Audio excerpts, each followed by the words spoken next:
mettre sur pied et dans un état de droit, il y a une justice indépendante.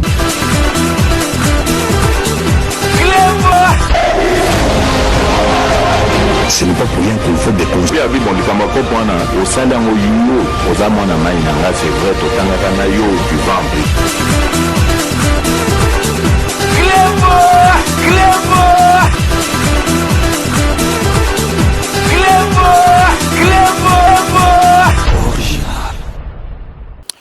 Salut et bienvenue sur cléboisoriginal.net. Merci de votre fidélité. 5 minutes avec César Ngadi, Ndegineb Sarabinoga.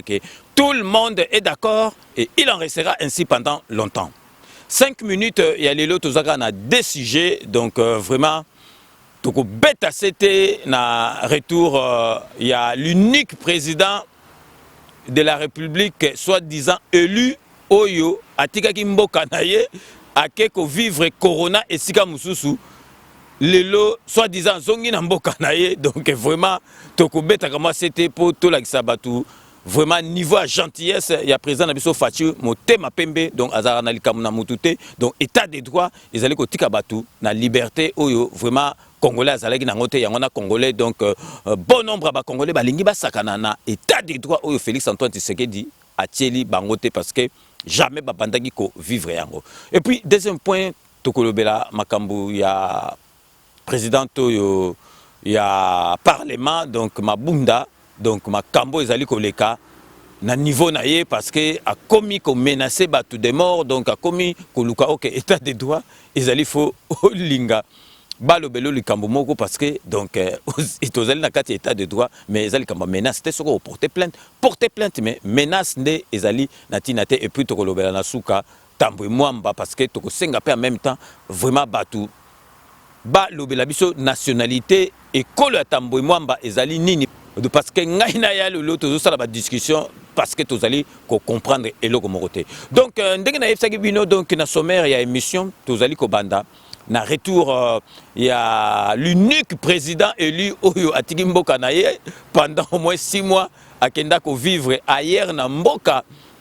ya mupaya et puis na mboka mupaya ngo bazali ko considérer kaka neti citoyen normal OK président de la République Fatou Beto le loso na Belgique azana ba garde donc vraiment donc sécurité à Belgique ba ke président mokaye donc et là, vraiment, ezali ko comme sabiso gentillesse à président de la République na biso po bomona ke ye azali na likambu na mutute mutu abangi sakayete parce que donc vraiment batu musu bazami kié ya mike par rapport à ye mais eloko na lingi na timbisa bana mboka boyebi ke Martin Fayulu a 8 États-Unis d'Amérique. États-Unis d'Amérique ezali mboka oyo bazoki ba précaution te pona coronavirus parce que président na bango Trump abando mona on utilise ki bango bazana ba masolo na bango na ba Chine alinga ko laxate ke soki ndenge ni natikaki mais boyebi ke na ba mboka tu masolo ya corona ekita mais les États-Unis d'Amérique tisikoyo donc corona est chauffé à Rosakanate donc ba côté mususu bazana na confinement honnête biso tozalaki nango mais Fayulu azongi na Kisasa pona ngai Fayulu fallait batailler na quarantaine et là on est là que Fayulu a comme mais la biso malade était na mboka na biso Fayulu fallait batailler na quarantaine batier batalier donc pendant 40 jours batala na nous soki donc malade yango et que se manifester ou pas parce que bakoye ko tika yebote azali danger pour la santé et ya ba congolais. Donc Fayulu fallait batailler na quarantaine batailler parce que vous mêlez akei musika il faut checker donc batailler donc batindie kuna na hôpital ya cinquantenaire batala ba makamne batie na chambre moko isolée avant de parents 40 jours batala non parce que Fayulu a quand même batu malade na mboka na et puis batu pe ba en tout cas au monika donc bon ils allaient démocratie ba congolais faut pas mesana donc l'état de droit mais le Congo na lingaki vraiment il fallait batia Fayulu na quarantaine parce que Fayulu a kozala na Covid parce que tout s'est renseigné na immeuble à Bandaro Vanda kuna donc batumi balé misatu bazalaki na yango donc azaki en contact na bango donc il fallait batailler sous quarantaine toyeba soki ndenge ne osala mais président nabiso ndenge bulaka na yeka parce que soka asali makamanda ngo koma Fayulu pourquoi basalier boy bona boy parce que président ce qui a réagi parce que c'est que alingi bato basala ba interprétation mabete parce que bato musu ba comment comparer donc Fayulu simple citoyen congolais na président de la République chef suprême armée Fachi Béton. Donc il faut jamais comparer l'incomparable. Na répété, il faut jamais comparer l'incomparable et puis sikoyo et la gisami qui est président azali muto ko comparaka ete na batu misusu. Donc il oka nga na regretté total soki ba malade du côté wana tout ya chango et komi ko mata. Donc boyebi mutu musu boko lukwate ezali Fayulu ndenga ye. Donc botal a déjà parti ya lelo tozali le 22 toyeba total pendant une semaine soki ba malade komi ko bima. Donc mutu to luka mutu musu te ezali kaka Fayulu Mutu aïna makamboro. Donc to marqué une courte pause. Donc vraiment boyebika que donc fret maritime ya Feli Mosengo oyo tozali koloba ke ezali fret maritime moko nano to monate makambo ezali ko salema. Donc bato bele bazalaka alingo tunda mutuka alingo tinda donc camion mais mbongo ma ezalité mais avec fret maritime Feli Mosengo okei bo seli ba papier au tindi mutuka na yo camion na yo après kuna na Kisasa. Donc Feli Mosengo a récupéré mbongo na ye. Donc restez connectés sur Clébois Original. À tout de suite.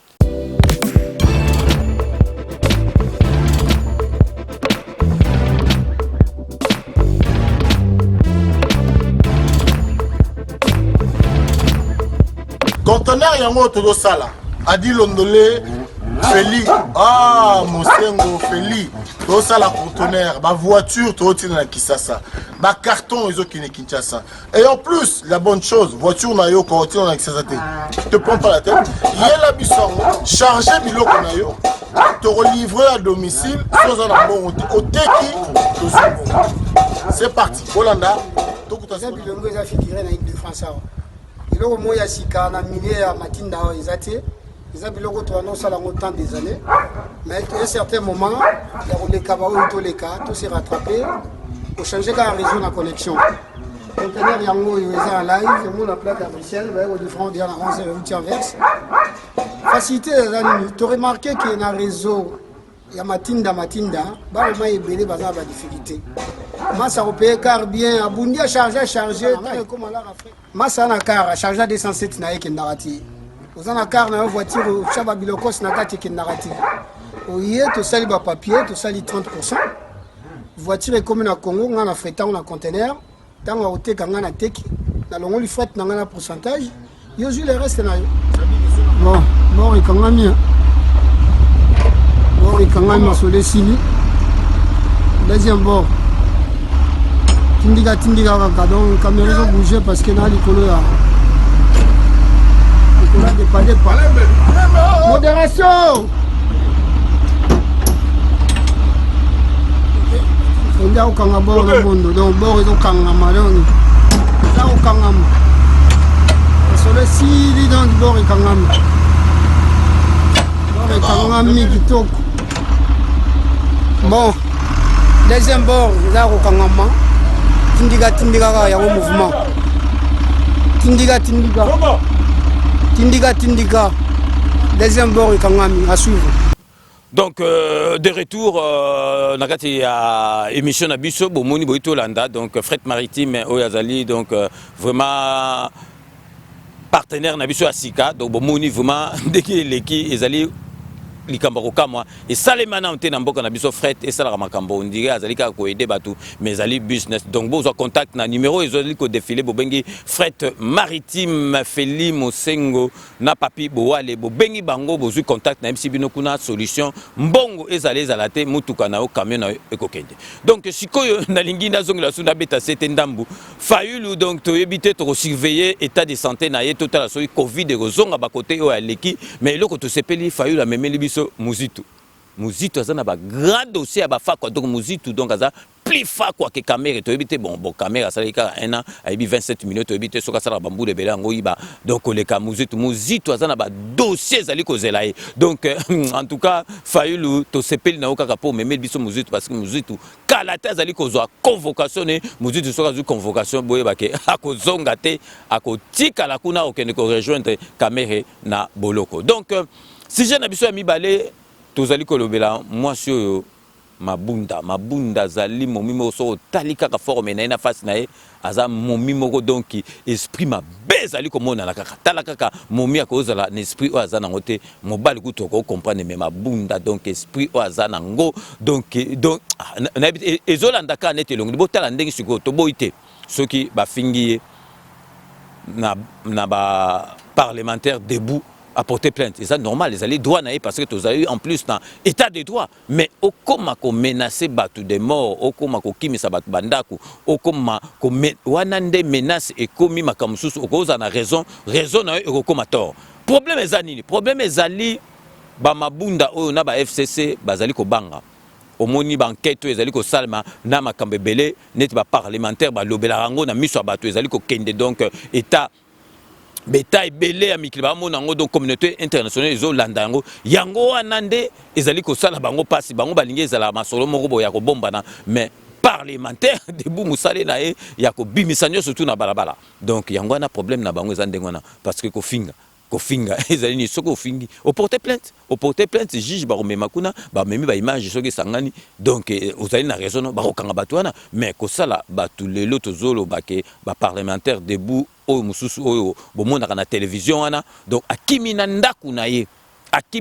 parce que bazali ko menacer bazoyele tina ndaku donc ba pesi bambongo na bango na basalaka wana ya nini yango to singaki donc il faut vraiment réforme monétaire ezala mbongo na biso comme na valeur donc mabunda donc ezali likambo moko menace tika porter plainte na yo donc ezali normal ezali citoyenne comme tout autre citoyen ya mboka wana ozana droit ya reporter plainte non soko sentir que ba commentaire mona makamoko donc sentir que et les yeux okoki ko sala makambo yo lingi mais menace oboya yango parce que to landela ngo ce cas menace ezali ko continuer raison na yo et ko koma tort donc vraiment to marquer les sous une courte pause publicitaire boyebi que donc partenariat oblige donc tozali na ba partenaire mi balé au boyebi Sepela TV na Romain Lunga le grand traiteur donc Bolanda de bande annonce restez donc connectés sur Clébois Original à tout de suite. Sepela TV et yena makambu ya sikali susu o ba chaîne ya France eza na kati ba chaîne ya Congo eza na kati ba chaîne ya Londres eza na kati o ngomona makambu ya politique ya sika o parti AA ezanakati o parti BB o CFAIO ezanakati ya Sepela TV bouquet comme ya muke boye o tina poche voyager nango keno partout lingi na bouquet no ya Sepela TV même mabiso nengo zo mabiso wana 4K machine madaka Sepela TV.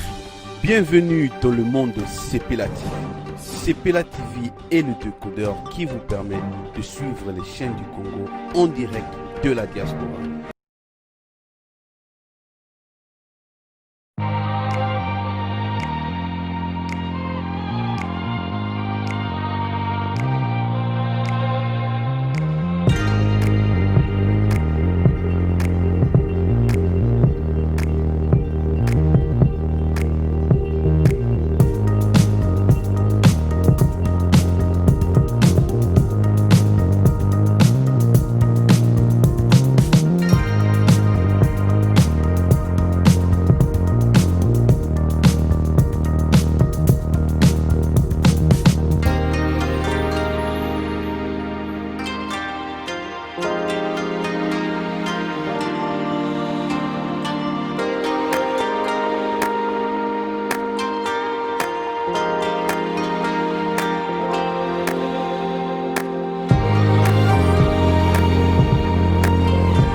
Rome C20, service traiteur, organisateur d'événements, allant du cocktail en passant par les akouskis et le traiteur qu'il faut. Vous avez toutes les spécialités, africaines, européennes, asiatiques, du monde entier. Quel goût, quelle perfection, quelle propreté. La dégustation est au rendez-vous grâce à Rome C20. Vous savez les contacter au 0032 465 22 11 72. Rome C20, le meilleur dans son domaine.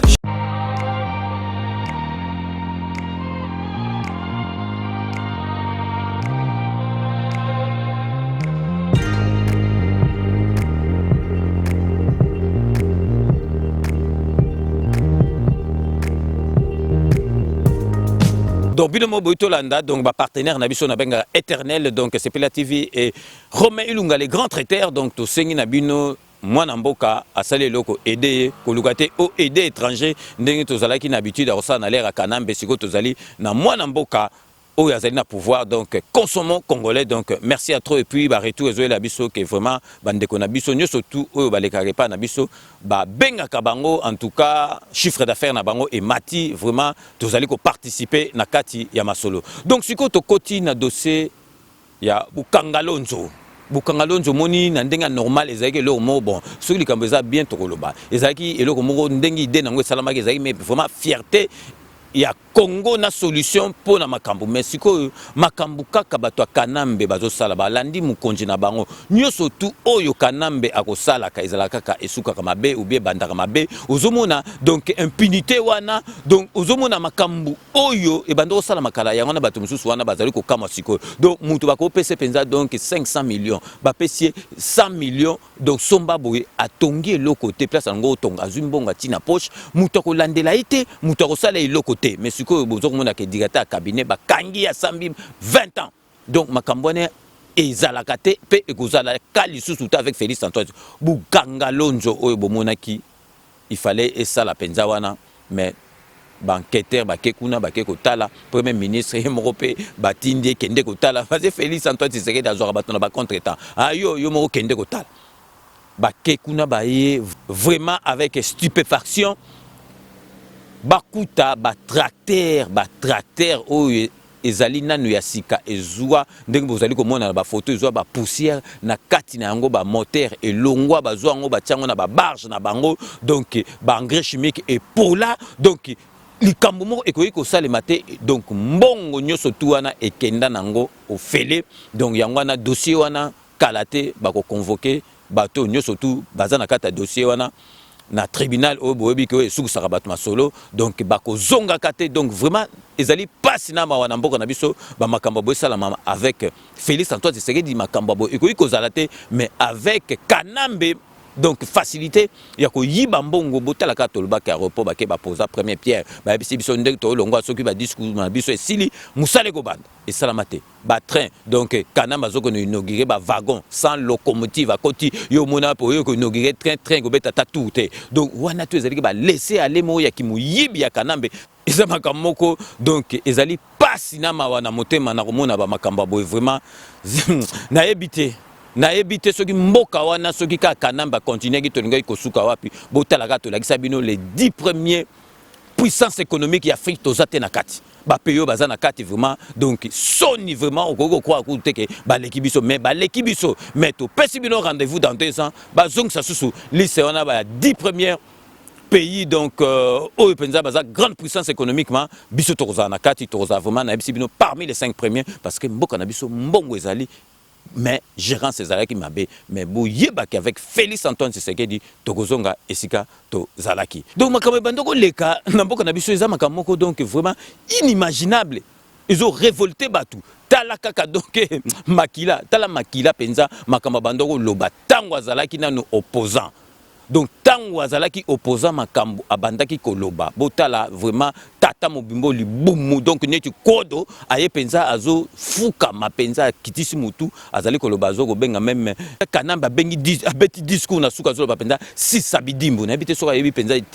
explication sisabidimbu donc botala penza donc batu lokola neti ba makila o vraiment est-ce que vraiment makila penza donc congolais penza donc otoyebi kaza penza mungala congolais penza mutu lokola makila ba teka mboka penza na Rwanda bozomona ke Félix mwana mboka ye bazo linga yete parce que bazaki na facilité ya koyiba nazo tiela bino kaka botala po epesa bino ka idée botala ndengi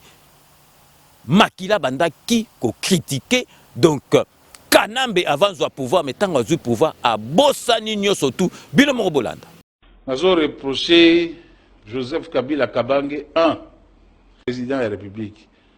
alobaki que akopacifier mboka ezalaki cheval de bataille na ye tomoni pacification ya mboka te armée moko esalami te toza na armée te asali na ko armée na biso ezala modernité te ezala armée républicaine te ata armée moko toza na armée awa te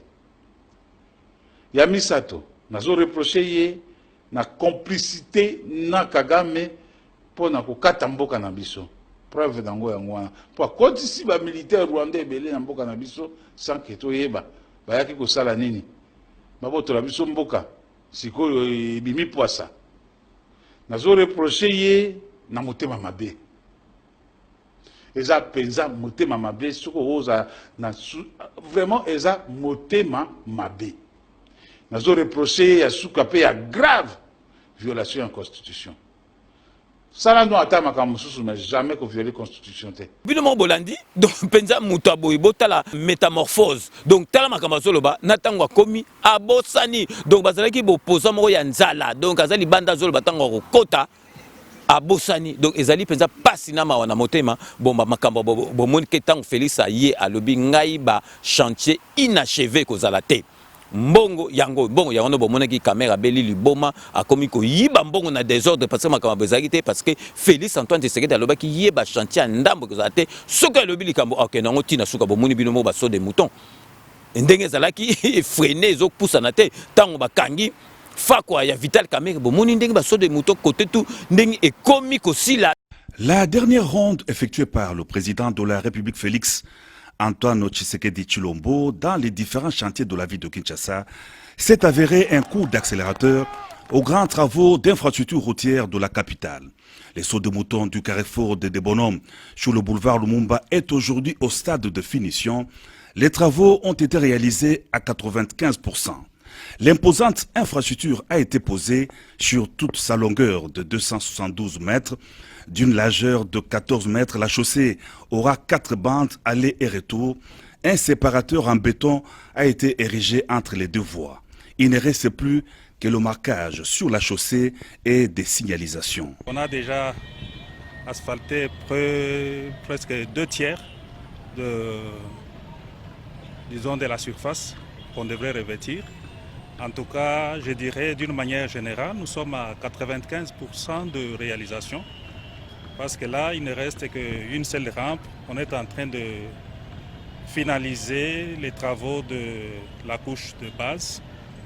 Et après, reviendra les travaux de revêtement en enrobé dense. Donc, c'est ce que nous sommes en train de faire maintenant.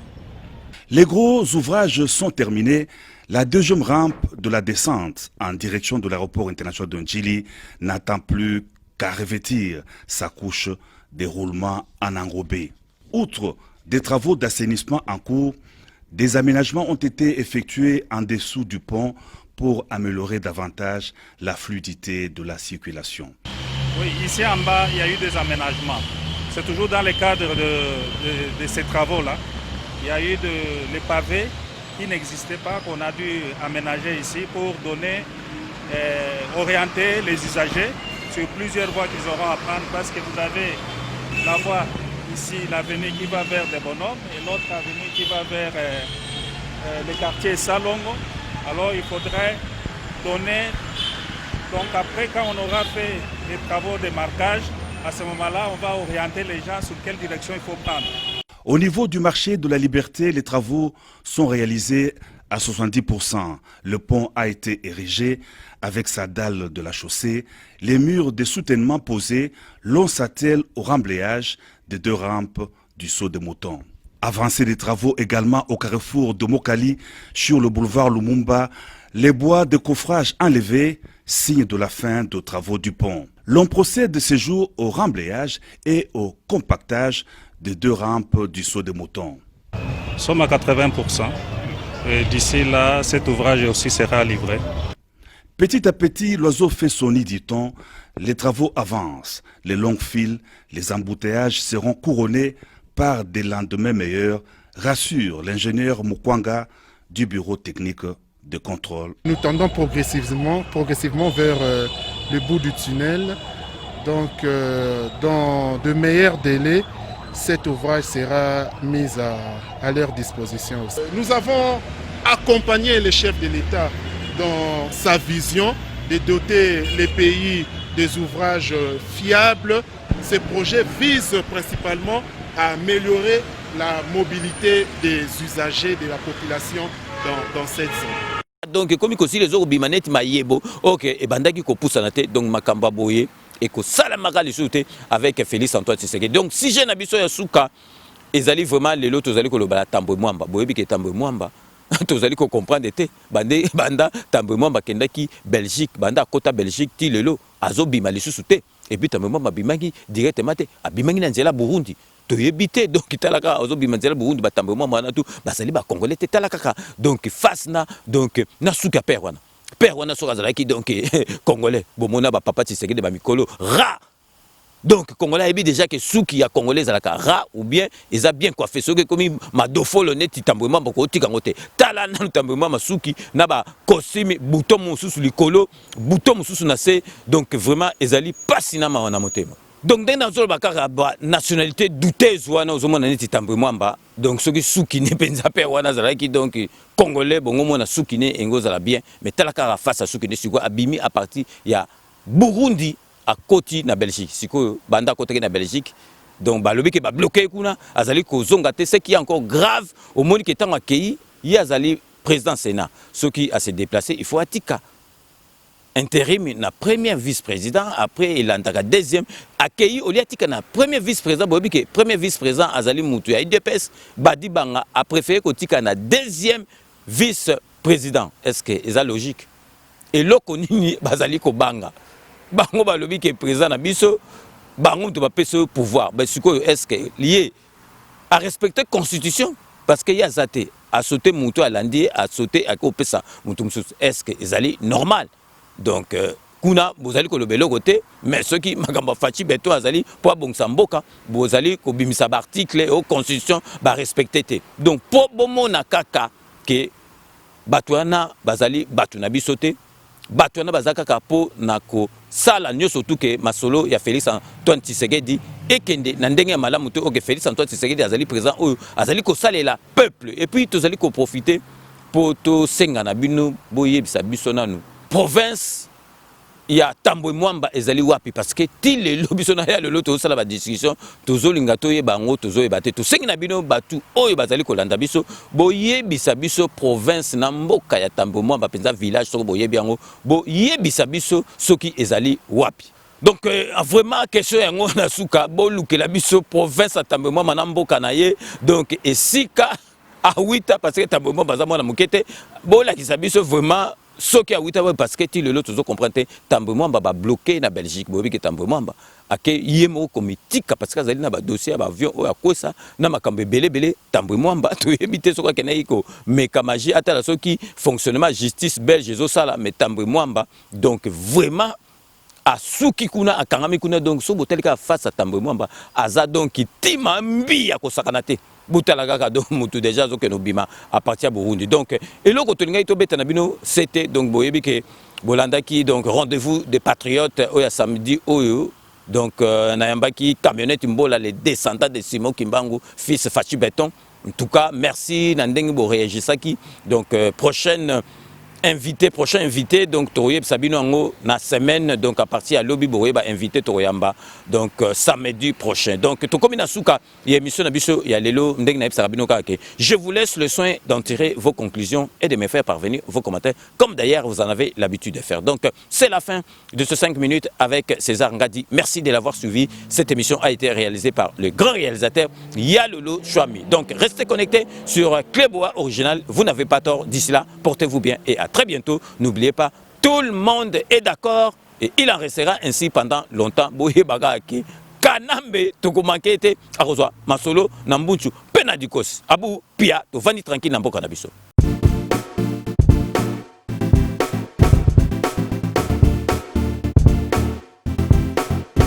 On doit mettre sur pied dans un état de droit, il y a une justice indépendante.